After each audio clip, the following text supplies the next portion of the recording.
sa pag-worship. At sino po rito yung pagpasok pa lang niya sa church, ramdam na niya yung presence of the Lord?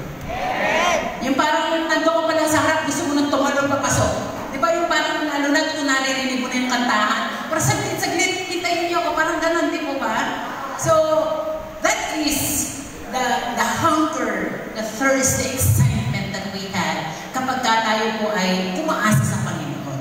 Kasi kapag sa tao ka umasa, may mga times na bibiguin ka ng tao Tapos, may mga times na hindi mamimit ng tao expectation mo.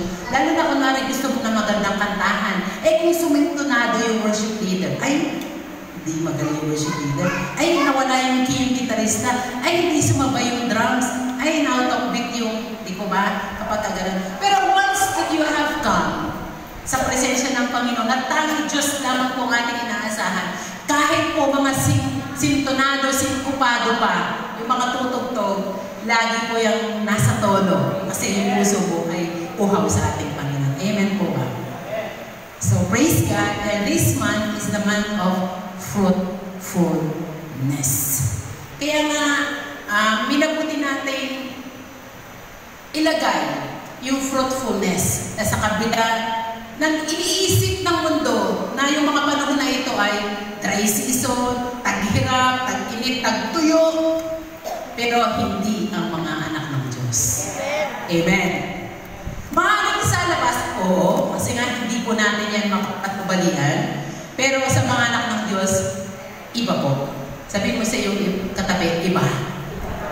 Tagalog ay niya sabihin na ipagiging mabunga, mabisa, yan, matagumpay, at kapaki-pakinabang. Yun pala ibig sabihin ng fruitfulness pag tinagalog na the book of Genesis, ang libro na kung saan nagtala ng pagkakalikha ng Diyos sa lahat ng nakikita natin.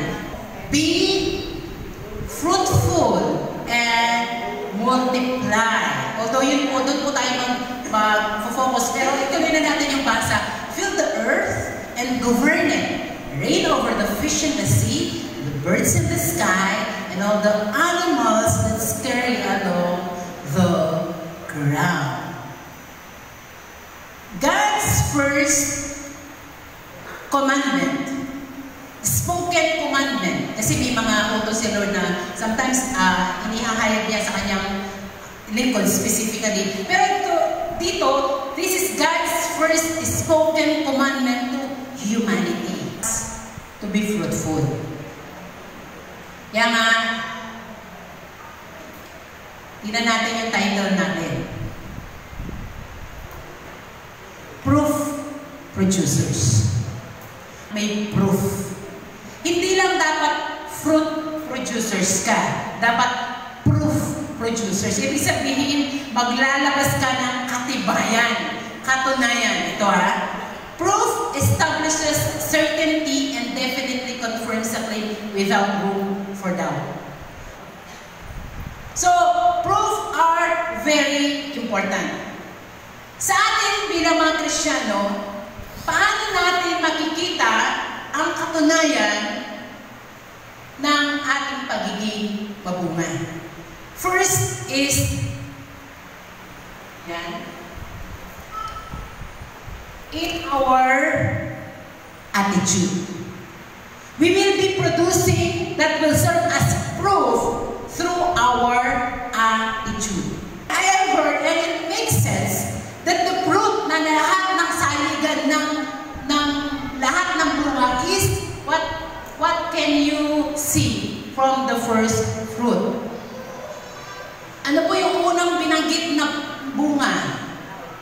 Love.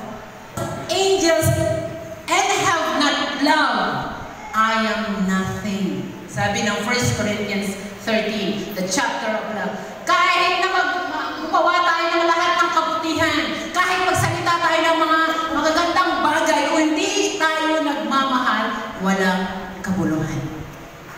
Amen. Napakainam ng bunga ng attitude. Ibig sabihin yung ugali. Yung bunga na yan, inward. Sa loob natin. Amen po ba? Inward yan. Yung gawa ng Panginoon, bunga na yan, makikita natin inwardly. Amen? Yung pagmamahal natin sa isa't isa, ang magpapakilala, ang makakakita, ang titingnan ng mundo, na magpapakilala tayo kanyang mga alagad. They will know. Kasi people, kaya nga mayroon sinasabing, to see is to believe. Kailangan may makita ka para may mapaniwalaan ka. Sinasabi mong Kristiyano ka, pero wala silang nakikita, ayaw nilang maniwala. Kasi that is the standard of the world. Yun ang pamantayan, tinitingnan ng mundo. Yung may bunga po tayo. At ang unang-unang bunga na nais makita ng Panginoon sa atin is the fruit of the Holy Spirit. Amen. Which is love. If you love one another, kapag ka pala gagagaling ka sa kapwa mo, especially sa kapwa Kristiyano mo, then hindi nakikita na alaga tayo ng Panginoon. I am sorry to tell you this. Pero that is what the Word of God implies. You know what the Word of God is telling us is, yun pala yung supreme factor na makikilala nilang tayo ay anak ng Diyos. Na sa kabila ng lahat, kung magbubulat natin tayo ng mga pagkukulang sa isa, lahat meron tayo sasabihin. Ako hindi ko nagawa to, hindi ko nagawa to. Pero hindi yun eh. Kasi love covers the multitudes of sin. It keeps no records of wrong. What is the second proof that we are producing fruit? Okay? First is activity, first is attitude, second is activity. Okay? Activity. Activity means deeds or action or something that we do. Anong nakita nyo? Both good and bad, they bear fruit. Hello? Simple lang pong analysis. Every good and bad tree bears fruit. Depende lang kung anong klase ng puno. But inwardly, meron ka nang makikita outwardly. Ano yun? First is the holy living. Romans 6:22, bunga ang buhay natin. Anong klase bunga? The fruit of holy living. Yung banal na pamumuhay. Uulitin ko, the law of repetition. Pag lagi natin naririnig, natatandaan natin. Yung holiness, hindi yung hindi ka na nagkakasala. Kasi that is impossible. Hindi natin magagawa yun. Ang holiness is, you have been set apart. Hindi walay ka na. Hindi mo na intention ngayon. Say amen. That is holy living. You have been set free from sin. Malaya ka na. Pero malaya tayo sa kasalanan, pero alipin tayo ng Panginoon. Ayan yung sabi niya, and having become slaves of God. Parang nagpalit lang tayo kung saan tayo magiging alipin. Dati, alipin tayo ng kasalanan. Diba? Ngayon, pinalaya tayo sa kasalanan, lumipat tayo, alipin pa rin tayo, pero ng katuwiran. Pero kapag ka nagbunga ang banal na Espiritu sa'yo ng holy living, hindi ka na masaya. Amen? Hindi ka na masaya. Gusto mo yung mga pinaghihirapan mo, yung mga bagay na pinupundar mo, hindi nakakasira sa buhay mo, sa pamilya mo, at sa mga mahal mo sa buhay. Amen po ba? Yun yung holy living that we don't remain slaves sa kasalanan, kundi slave na po tayo ng ating Panginoon. Amen. Amen. Yun ang sinasabi ko palagi, Lord, patawarin mo po kami makasalanan. Hindi na. You are already the righteousness of God. Pag tinitingnan ka ng Diyos, Ama, hindi ang nakikita niya kasi yung robe of righteousness ni Jesus ang nakikita niya. Amen. Amen. Kaya hindi ka na makasalanan. Matuwid ka na sa harapan ng Panginoon because of Jesus. Yun ang tinatawag na divine exchange.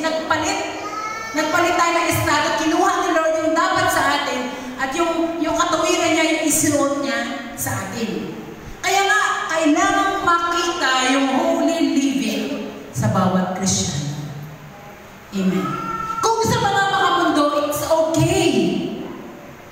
Bakit? Hindi nila nakikilala ang Panginoon na pwedeng magdala ng pagbabago sa buhay nila.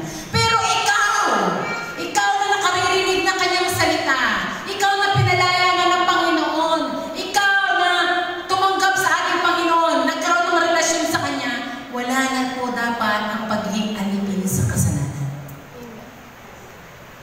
Hello?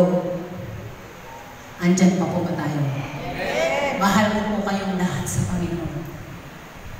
Amen. That is what the Word of God says. Holy living. Kapag ka namumuhay ka ng banal sa harapan ng ating Panginoon, it is your way of thinking that, Lord, salamat. Salamat, hinango mo. Ito na ha, hinango ka ng Panginoon, hinalis ka niya sa karamihan, tapos babalik ka. Yung mananatili ka doon sa kaliwanagan, yun ang pagpapasalamat mo na hinango ka ng Panginoon. Hello? That is your way of thinking God.